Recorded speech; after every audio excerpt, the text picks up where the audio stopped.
स्वच्छ देशासाठी अनमोल संदेश सरदार इंदरजीत सिंग सिद्धू पद्मश्री 2026। एक ओंकार सतनाम।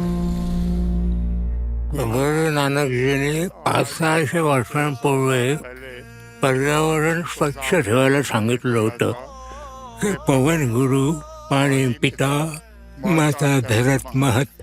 आपल्या आईवर कोणी घाण पसरवत असेल तर त्याच्यापेक्षा वाईट माणूस दुसरा कोणी नाही. घाण पसरवणं लज्जास्पद आहे, पण घाणीपासून मुक्ती हे प्रतिष्ठेचं काम आहे. आणि लोकांना घाण पसरवताना लाज वाटत नाही, त्यांना स्वच्छता करताना लाज वाटते. हे आहेत पंजाब पोलिसातील एक रिटायर्ड DIG इंदरजीत सिंग सिद्धू, ज्यांना चंदीगडचे लोक दररोज स्वतःहून रस्ते स्वच्छ करताना पाहतात. 6 जून 1938 रोजी पंजाबच्या संगरूर जिल्ह्यातील एका लष्करी कुटुंबात जन्मलेल्या इंदरजीत सिंग सिद्धू यांना वारशात लाभली होती देशभक्ती आणि शिस्त. एक हुशार विद्यार्थी असलेले इंदरजीत सिंग सिद्धू 1961 साली पंजाब पोलिसात दाखल झाले. त्यांनी कर्तव्यनिष्ठा आणि निस्वार्थी सेवेने राष्ट्रपतींचं पोलीस पदकही मिळवलं. ते जिथे कुठे जात तिथे स्वच्छतेची जबाबदारी स्वेच्छेने खांद्यावर घेत असत. लग्नांमध्ये कधी जायचो तेव्हा लोक डिस्पोजेबल कप मध्ये पिऊन ते कुठेही फेकून द्यायचे. ते त्यांना सांगायचे की तो कप उचलून कचरा पेटीत टाका, तुम्ही तो तिथे का टाकता? हा त्यांचा स्वभाव आहे, ते सुरुवातीपासूनच असे आहेत. 1996 मध्ये सेवानिवृत्तीनंतर इंदरजीत सिंग सिद्धू चंदीगडला आले. इंदरजीत सिंग सिद्धू यांनी असं निरीक्षण नोंदवलं की एकेकाळी देशातील सर्वात सुनियोजित शहर मानलं जाणारं हे शहर स्वच्छतेच्या बाबतीत भारतातील पहिल्या 2 शहरांमध्येही गणलं जात नाही. त्यांच्यासाठी हे खूप खेदपूर्ण होतं, कारण त्यांनी चंदीगडमध्ये आपलं घर बनवलं नव्हतं, तर चंदीगडला आपलं घर बनवलं होतं. इंदरजीत सिंग सिद्धू यांनी एकट्यानेच आणि नियमितपणे रस्त्यांवरील घाण साफ करायला सुरुवात केली.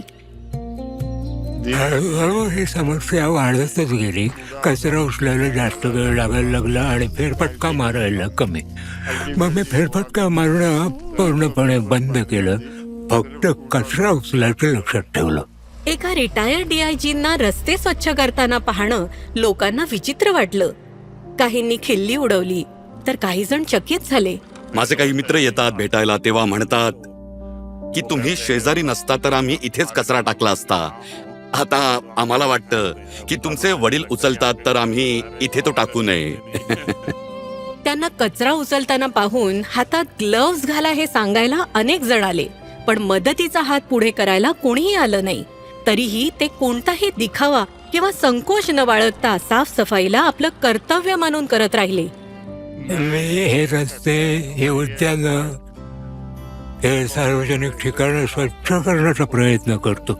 म्हणजे इतर लोकही पाहतील की हा एक हाती काम करतोय, आपणही त्यात सामील झालं पाहिजे आणि सार्वजनिक ठिकाणं स्वच्छ केली पाहिजे. जेव्हा त्यांना पद्मश्री पुरस्कार मिळाला तेव्हा जे लोक मला तुमचे वडील काय करत आहेत असं विचारायचे, त्या सगळ्यांच्या वागण्यामध्ये मला बदल जाणवलाय आणि मला त्यांचा अभिमान वाटतो. सरदार इंदरजीत सिंग सिद्धू पद्मश्री 2026. कोटी कोटी नमस्कार.